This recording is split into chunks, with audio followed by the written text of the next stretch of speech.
it is on. Welcome to the Couple on Fire podcast. On today's episode, we're going to talk all about the art of arguing, and that's coming up right now.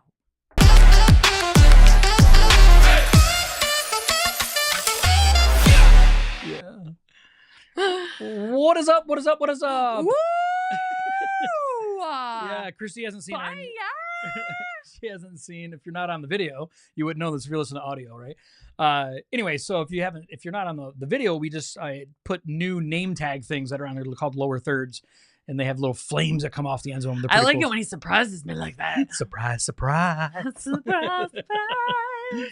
Well, welcome to today's show. If you've never joined us before, we are the Couple on Fire podcast. I am one of your hosts, Josh. This is my beautiful wife, Christy. Hello. Hello. And let's talk about all things, how to take your faith, family, and future to the next level. We do consider ourselves a Christian podcast, even though not every episode is going to be biblically based, or we're going to talk about things, even faith. I mean, we talk about all different types of stuff. And so today we're actually going to talk about the art of arguing, so more about a communication type of thing. So if this sounds like something that you would be interested in, you can always like, subscribe, join, if you're on Apple iTunes, however that you're listening to us or watching us. We're on YouTube, we're on Facebook, we're all over the place. So if you're interested in that, please do it. We have over, I think, 250 episodes now. So if you are curious about a topic, I'm sure you can find it. We've probably... And if you can't find it, let us know because I want to do it. Yeah, that's right. So let us know if there's any topics that you would like for us to talk about. We will have some guests coming up here pretty soon, so we're going to be able to do that too. So there'll be all kinds of stuff. So with that being said, before we dive in today, I always like to ask my wife, what's on her mind? What's on your mind? Man, it's like a surprise every time. Surprise, surprise. So this past weekend was very awesome. And I actually am super excited about how well we handled it because we had like back-to-back scheduled things. Yeah. And it went off actually without a hitch. So I really liked that. We went out to dinner with some friends on Friday night. Then we went and helped a friend set up for her son's open house Friday night after the dinner. Mm-hmm. And then Saturday we went to a funeral. And then we went to an open house. And then we went to the movies. So I'll get back to the movie. And then Sunday we did lunch with my family, then an open house, then a birthday. So it was after church. So it was a very busy weekend. But the movie. So you guys that are out there, if you guys are a Quiet Place fan, a fan of the movie A Quiet Place. Yeah.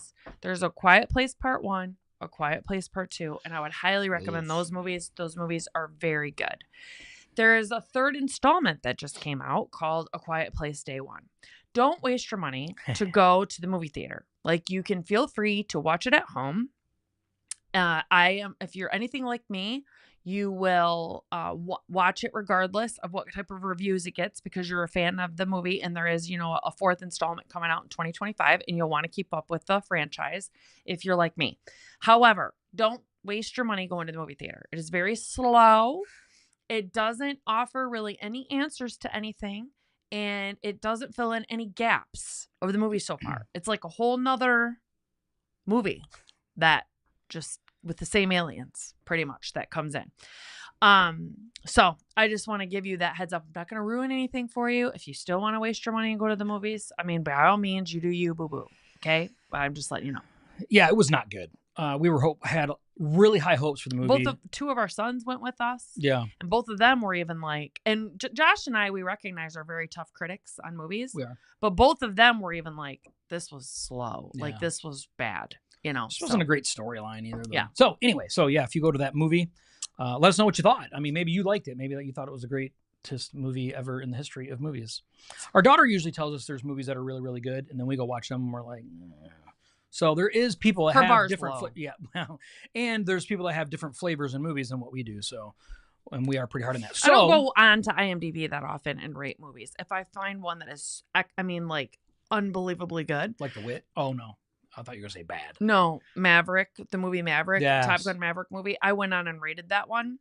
And if I find movies that I'm just like, they're super, super hyped up, but it's like, ugh, I go on and rate it. I'm not going on and like going to put a 1 or something. If a movie is super bad, people need to figure that out on their own. Okay. Like, but if it's part of a franchise and it's like, it's all hyped that everybody's like, oh my gosh, this is going to be the greatest movie ever. No, I want to save you the suspense. Yeah. Don't go. Save your money. Yeah. Watch it at home. Go see the animated movie though. What is it called? Inside Out 2. Inside Out 2, which we did an episode last week based off of that movie. So if you're this is season 9, episode 20, so you can go back to season 9, episode 19, which is last week for us.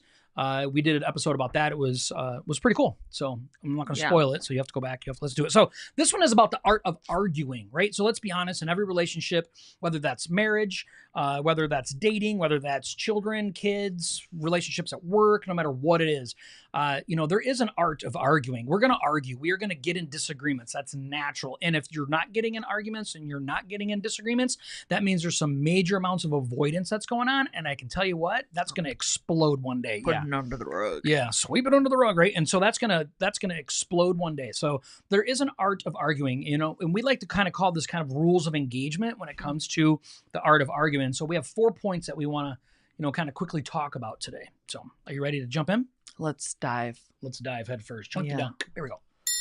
All right, the very first thing is you have to stay respectful. You have to stay respectful. Now, I understand that this sometimes is easier said than done. If you guys have not been arguing this way and you're trying to change the patterns and your spouse isn't playing by the same rules. They're not ready to. So I know it's easier said than done, but it's really important to remain calm and not to start name calling or disrespecting or maybe hitting below the belt with things like no one's closer to you than your spouse. No one should be. And you guys, because you guys live together, every trigger that person has, every like thing that annoys that person or everything that your spouse is insecure about themselves. Like, don't take that opportunity to like do low blows because that's really getting off the course with it. It is. And I mean, I'm sorry. She's really fluffing my blanket and there's already 2 blankets under there for her. And she's like trying to fluff the one on my lap. Stella, our French Bulldog's on the ground. She always lays underneath the table, but then she's trying to fluff a bunch of blankets. And she pulls the blanket off me and I'm cold. But if we talk about name calling, right? Avoid name calling. So in my first marriage, it was like, that was just a normal act of communication, which was mega unhealthy. And I mean, it got to where it was really bad name calling. And so I kind of made a vow with myself when I came into a relationship with Christy that I was never, ever going to say or call her a name ever. And I haven't in the last 14 years and I never will. It's something that is very near and dear to my heart because you can't take those words back. We can apologize for things, but it doesn't become forgotten words. And I think when we get into arguments with people, we become emotional. We become angry, and it's real easy to step outside of our normal selves and step into that emotional game. And we can start to feel justified in the things that we're doing in an angry way. And the very first thing to do that is to be disrespectful to the other person because it's like we want to put them in their place because we feel like maybe they're trying to do that to us. And so we want to retaliate. And let's be honest, most of the time in arguments, if we can't beat them with facts or with truth, we're going to try and go above that. And the only way to go above that is to go below it. And that is with name calling and insulting and being disrespectful. And we have to make an agreement, okay? And we call this about the art of arguing, about setting up this before you argue and say, hey, I want us to come to an agreement on this and say, we're going to decide on these 4 things. These are 4 things that we're not going to do or we're going to avoid. And one of them is to be respectful during your arguments. Yeah, and sometimes it's so funny because I just had a conversation with some of my counterparts at work today about this. I said, some of our managers that are under us, we need to train them on the difference between feeling disrespected and actual disrespectful language. And so you and your spouse need to make sure you're both healthy too, because people are allowed to get upset. Those are actual emotions that God gave us. And if I'm frustrated or angry about something, I'm allowed to feel those feelings. Expecting your spouse to not have frustration or not have anger, not have bitterness, sadness, whatever the emotion is that's going to make you uncomfortable, that is an unrealistic expectation. Yeah. So getting angry and being like, like getting this frustration out is not wrong. And I think you guys need to set some clear boundaries about that.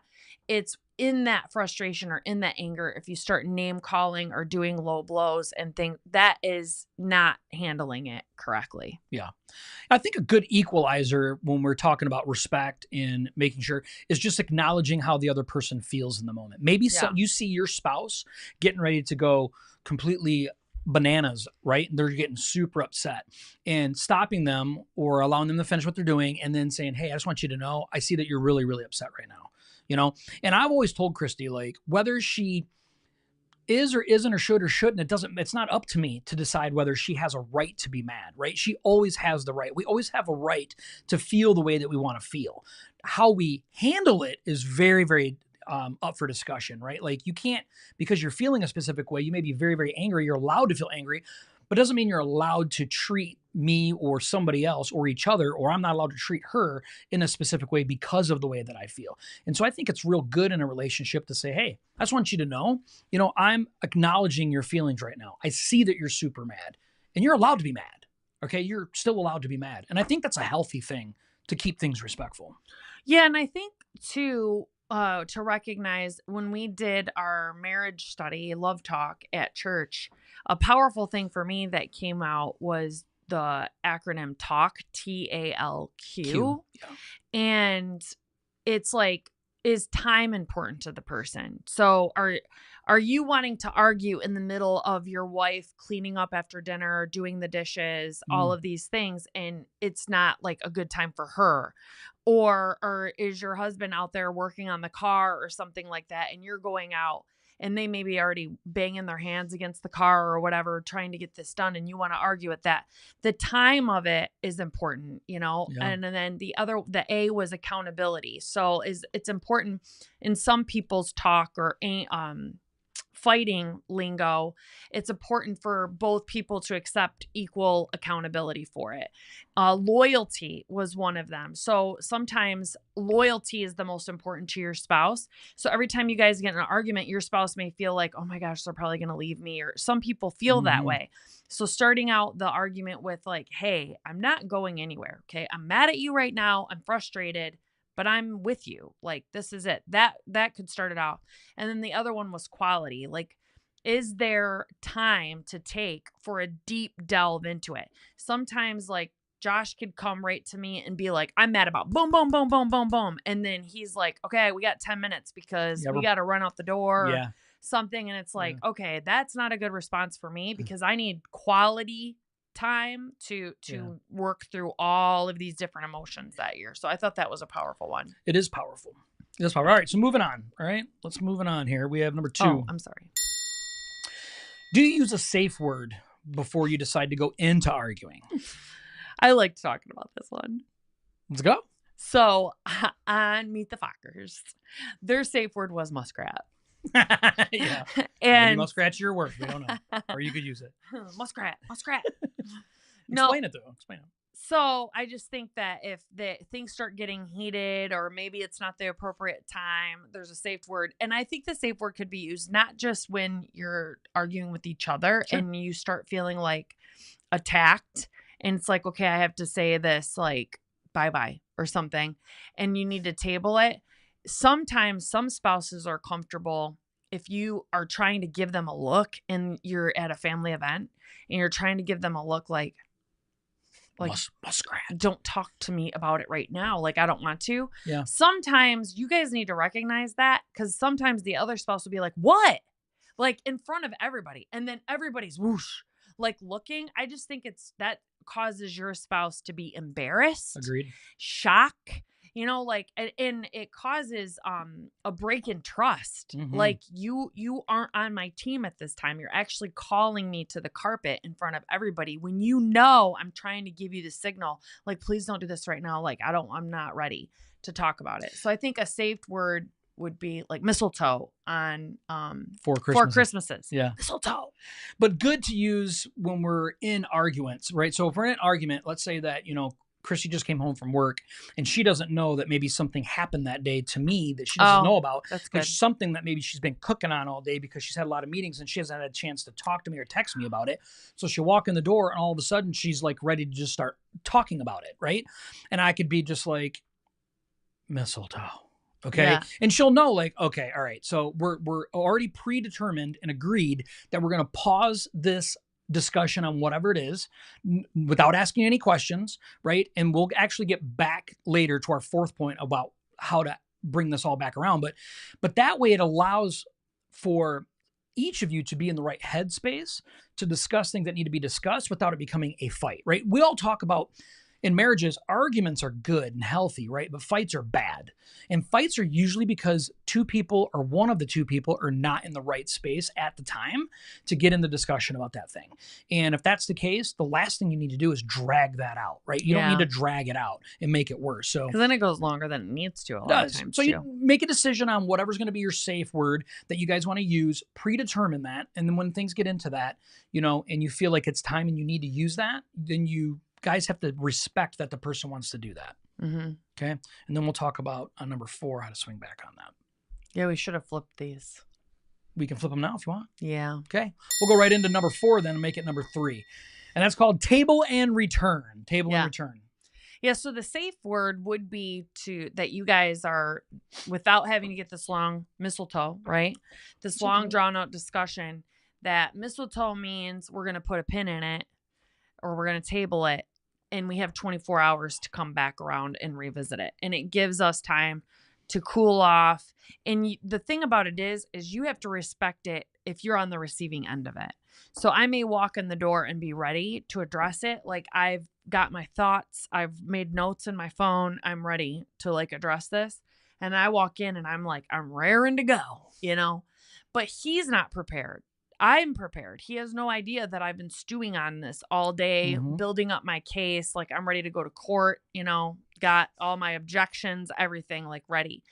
And if he's like mistletoe, it's like, okay, that's fair, because he needs time to now understand, prep, get his discovery phase so that he can come back. That's right.